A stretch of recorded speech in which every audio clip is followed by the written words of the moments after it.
बोलो कौन सा किला है? जालोर का किला। ठीक है, आज अपने इसका इतिहास पढ़ने वाले हैं, जालोर का किला। अब इसके बारे में कुछ बातें आपको समझनी है। पहले एक इसके निर्माण के बारे में समझना है। पहले किसके बारे में? निर्माण के बारे में। तो अपने का आपने, हेलो आवाज मत करो, इधर ध्यान दो। आप हिस्ट्री में पढ़ के आए गुर्जर प्रतिहार शासक। क्या पढ़ के आए हो? गुर्जर प्रतिहार शासक। गुर्जर प्रतिहार शासक आपने नाम सुना होगा, रज्जिल। क्या नाम सुना होगा? रज्जिल। और रज्जिल का पोता हुआ था नागभट्ट। कौन हुआ था? नागभट्ट। और उस नागभट्ट प्रथम ने इसको बनवाया था। किसने बनवाया? नागभट्ट प्रथम ने। तो इसका निर्माता कौन है भाई? नागभट्ट प्रथम। ये मैं नहीं कह रहा, दशरथ शर्मा कह रहा है। कौन कह रहा है? दशरथ शर्मा। कि इतिहासकार दशरथ शर्मा के अनुसार, इतिहासकार दशरथ शर्मा के अनुसार कि एक गुर्जर प्रतिहार शासक था नागभट्ट प्रथम। कौन था? नागभट्ट प्रथम। और नागभट्ट प्रथम ने इसका निर्माण करवाया है 8वीं सदी में। बोलो कौन सदी में करवाया है? 8वीं सदी में। ये बात कौन कह रहे हैं? दशरथ शर्मा। दशरथ शर्मा ने किताब लिखी चौहानों के ऊपर, चौहान वंश के ऊपर एक क्या लिखी है? किताब, अर्ली चौहान डायनेस्टी। बोलो अर्ली चौहान डायनेस्टी। उस किताब में कह रहे हैं कि जो जालोर का किला है उसका निर्माता कौन है? गुर्जर प्रतिहार शासक नागभट्ट प्रथम। बोलो कौन है? नागभट्ट प्रथम। ध्यान सुनना, नागभट्ट ने अपनी पहली राजधानी कौन सी थी? मंडोर। मंडोर के बाद में इसने जीता मेड़ता को। किसको जीता? मेड़ता को। और मेड़ता के बाद ने इसने किसको राजधानी बनाया? भीनमाल। तो नागभट्ट प्रथम की पहली राजधानी कौन सी है? फिर कौन सी है? फिर कौन सी है? इसका कंट्रोल यहां तक नहीं रहा, ये आगे तक चला गया। फिर ये कहां चला गया? उज्जैन। कहां चला गया? उज्जैन। तो ध्यान देना, मेड़ता कह दो, भीनमाल कह दो, चाहे उज्जैन कह दो, यहाँ के गुर्जर प्रतिहारों का संस्थापक कौन आएगा? नागभट्ट प्रथम। बोलो नागभट्ट प्रथम। इस किले का निर्माण दशरथ शर्मा के अनुसार कौन है? नागभट्ट प्रथम। बोलो नागभट्ट प्रथम। जबकि राजस्थान के इतिहास को लिखने का जो कार्य किया डॉक्टर गौरी शंकर हीराचंद ओझा। बोलो डॉक्टर गौरी शंकर हीराचंद ओझा। रोहिड़ा गांव सिरोही के थे। बोलो कहाँ के थे? रोहिड़ा गांव सिरोही के। ओझा जी एक बात कह रहे हैं कि इसका निर्माण किसने करवाया है? परमार शासकों ने। ओझा जी के अनुसार इसका निर्माता कौन है? परमार शासक। बोलो कौन है? परमार शासक। ठीक है ना। जबकि दशरथ शर्मा क्या कह रहे हैं कि साहब इसका निर्माता कौन है? नागभट्ट प्रथम। बोलो नागभट्ट प्रथम। और नागभट्ट प्रथम को ही मेड़ता, भीनमाल, उज्जैन के गुर्जर प्रतिहारों का संस्थापक माना जाता है। इसकी राजधानी पहले कौन सी रही? मेड़ता। अगली कौन सी है? अगली कौन सी है? और उज्जैन का जो द्विपक्षीय संघर्ष है, उज्जैन का द्विपक्षीय संघर्ष, उसकी शुरुआत किसके समय हुई? नागभट्ट प्रथम के। उज्जैन का द्विपक्षीय, दो पक्षों के बीच का संघर्ष नागभट्ट प्रथम। और कन्नौज का त्रिपक्षीय संघर्ष वत्स्यराज किसके समय आएगा? वत्स्यराज। अब सुनना ध्यान से, आप हिस्ट्री में और पढ़ा होगा आपने, ध्यान सुनना। नागभट्ट के 2 दरबारी कवि थे। बोलो नागभट्ट के कितने दरबारी कवि हैं? 2। इसके 2 दरबारी कवि हैं। नागभट्ट के क्या है भाई? दरबारी कवि। वो कितने हैं? 2। एक नाम आपने सुना होगा उदोतन सूरी। बोलो क्या नाम सुना है? उदोतन सूरी। और एक का नाम था जिंदत सूरी। बोलो क्या नाम था? जिंदत सूरी। तो इसके दरबार के कितने दरबारी विद्वान हैं? 2। एक का नाम क्या है? उदोतन सूरी। एक का नाम क्या है? बोलो दोनों ने किताबें लिखी हैं। दोनों ने क्या लिखी है? किताब। इसने लिखी है 778 ईस्वी में। बोलो 778 ईस्वी में। इसकी किताब का नाम है कोल्यमाला। बोलो कौन सी किताब है? कोल्यमाला। इसने लिखी है 783 में। 783 में। उस किताब का नाम है हरिवंश पुराण। बोलो क्या नाम है? हरिवंश पुराण। तो दोनों दरबारी कवि किसके हैं? नागभट्ट प्रथम के। और उसके एक व्यक्ति का नाम क्या है? उदोतन सूरी। एक का नाम क्या है? जिंदत सूरी। और इसने किताब कब लिखी है? 778। पुस्तक का नाम कोल्यमाला। इसकी पुस्तक का नाम हरिवंश। बोलो हरिवंश पुराण। इसमें 18 देसी भाषाओं का उल्लेख है। बोलो कितनी भाषाओं का उल्लेख है? 18 देसी भाषा।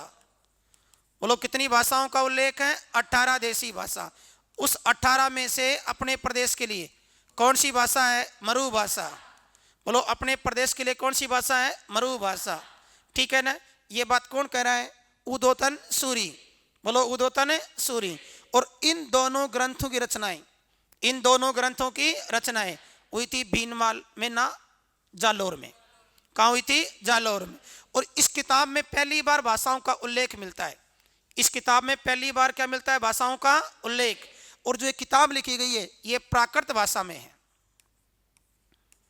बोलो कौन सी भाषा में है? प्राकृत भाषा में। कि भाई जालोर दुर्ग का निर्माता माना जाता है नागभट्ट प्रथम को। किसको मानते हैं? नागभट्ट प्रथम को। ये बात कौन कह रहा है? दशरथ शर्मा। बोलो दशरथ शर्मा। भाई किले का निर्माण करवाया, किले का निर्माण करवाया तो रहने के लिए करवाया होगा। जब नागभट्ट प्रथम यहाँ शासन कर रहे थे तो उनके दरबार में दो बड़े विद्वान थे जैन।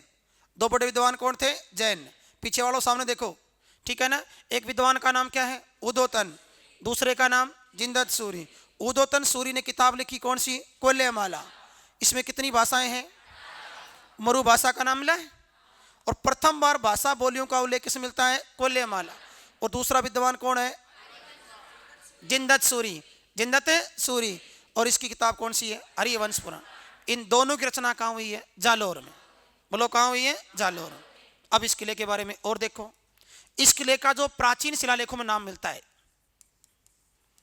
प्राचीन शिलालेखों में नाम, बोलो प्राचीन शिलालेखों में नाम, इसके दो नाम मिलते हैं। एक तो मिलता है जालोर और एक नाम मिलता है जाबालीपुर।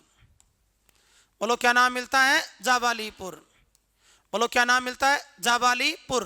ध्यान दो, शिलालेखों की मैं बात करूं ना तो एक शिलालेख आता है बीजोलिया शिलालेख। साथियों कौन शिलालेख है? बीजोलिया शिलालेख। बीजोलिया शिलालेख कहाँ है? भीलवाड़ा। बोलो कहाँ है? भीलवाड़ा। और चौहानों का एक शासक आया था सोमेश्वर। बोलो चौहानों का शासक कौन है? सोमेश्वर। तो सोमेश्वर के काल में कौन सा शिलालेख अंकित हुआ था? बीजोलिया। बोलो कौन शिलालेख? बीजोलिया शिलालेख। और इस बीजोलिया शिलालेख में इस जालोर का नाम क्या मिलता है? जाबालीपुर। बोलो क्या मिलता है? जाबालीपुर। और इस जालोर शब्द का व्याख्या है, जालोर शब्द की क्या है? व्याख्या। कि जाल एक वृक्ष है। जाल क्या है रे? वृक्ष। उससे जो आरक्षित क्षेत्र है उसको कहते हैं और, यानी वो क्षेत्र इसमें जाल वृक्ष की क्या हो भाई? अधिकता। क्या हो भाई? अधिकता।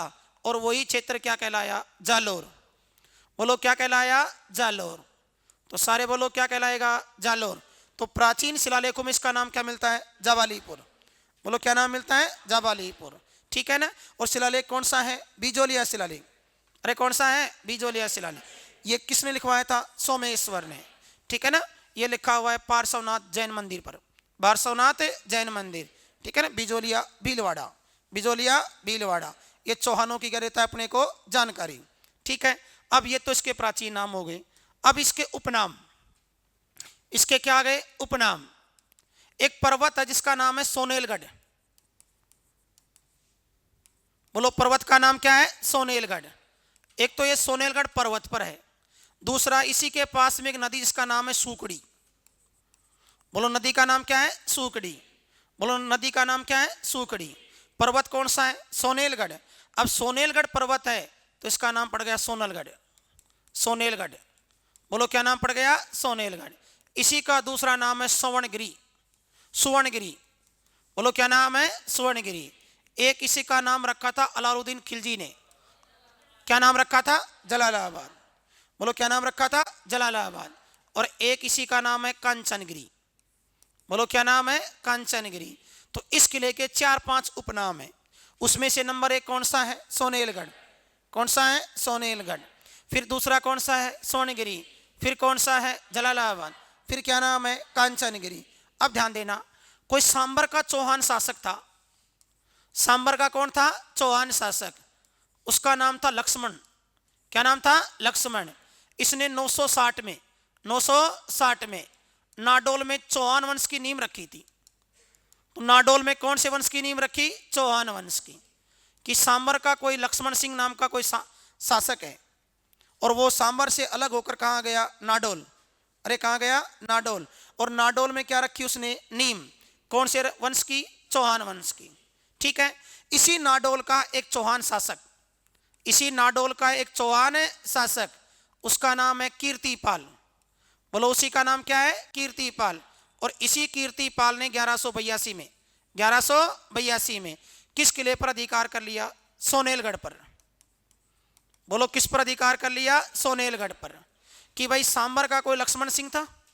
अरे सांबर का कौन था? लक्ष्मण सिंह। उसने कहां अधिकार किया था? नाडोल पर। याद रखने की बात है, सांबर से अलग होने वाली पहली चौहानों की शाखा है नाडोल। कौन सी है? नाडोल। फिर 1113 में अजमेर, 1113 में अजमेर, ठीक है। नाडोल से शासक कौन है? कीर्तिपाल। कौन है? कीर्तिपाल। और कीर्तिपाल ने कहां अधिकार कर लिया? सोनेलगढ़ पर। अरे कहां अधिकार कर लिया? सोनेलगढ़। और सोनेलगढ़ पर चौहानों का अधिकार हो गया। अब ये सोनेलगढ़ पर्वत पर चौहान रहे तो ये चौहान क्या कहलाए? सोनगरा चौहान। बोलो क्या कहलाए? सोनगरा चौहान। तो साथियों इसका नाम बाद में क्या पड़ गया? सोनगरा चौहान।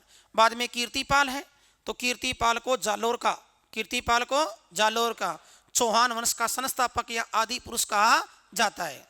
कि चौहानों की कीर्ति जालोर तक किसने फैलाई थी? कीर्तिपाल ने। ऐसे ज्ञात कर लो। बोलो चौहानों की कीर्ति, चौहानों की कीर्ति जालोर तक कौन ले गया? कीर्तिपाल। अरे कौन लेके गया? कीर्तिपाल। तो जालोर का शासक कौन है? कीर्तिपाल। इसी का एक वंशज हुआ समर सिंह। इसी कीर्तिपाल का वंशज कौन हुआ? समर सिंह। बोलो इसी कीर्तिपाल का वंशज कौन हुआ? समर सिंह। साथियों कौन है? समर सिंह वंशज है। और उसी वंश परंपरा में क्या नाम आएगा? उदय सिंह।